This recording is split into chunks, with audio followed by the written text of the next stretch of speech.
However, in the early hours today, around about 2:25 this morning, my officers got a report of sound of two large bangs in the Claremont Road area of South Manchester, and officers were quickly in attendance, within a minute in fact, and they were both armed officers that attended and also unarmed staff as well that got there.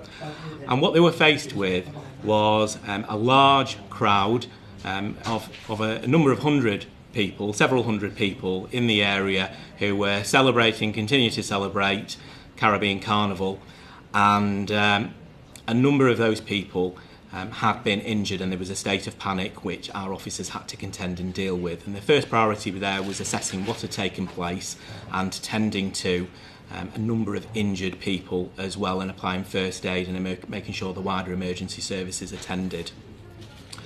Following on from that, it's been established that 10 people have received injuries which we believe are related to gunshot.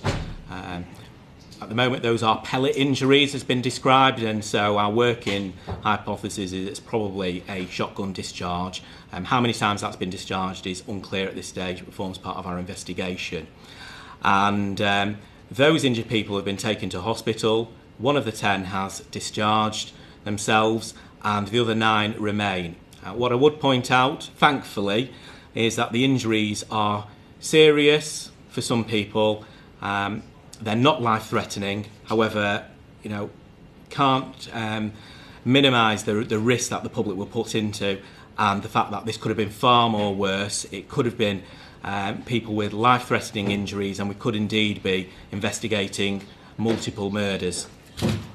As it happens at this stage, there are people that we assume will be likely to be discharged throughout the course of the day. Some people will be kept in and maybe undergoing further surgery. We understand this is predominantly leg injury related, and an individual has also suffered a broken leg, which we're trying to understand and unpick the background behind that as well.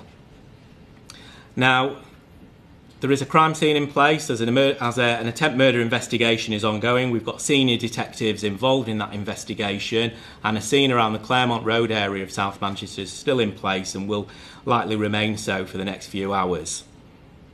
In addition to that, it's unclear at this stage what the motive, what the reason behind this attack was. However, I've got to be clear, it would be obvious to any particular person that discharging a firearm in a large crowd like this is completely reckless, and it would be obvious to anybody that more than one person, if this was a targeted attack, and I'm not clear whether that is the case at this stage, but more than one person would be injured in such an incident as well.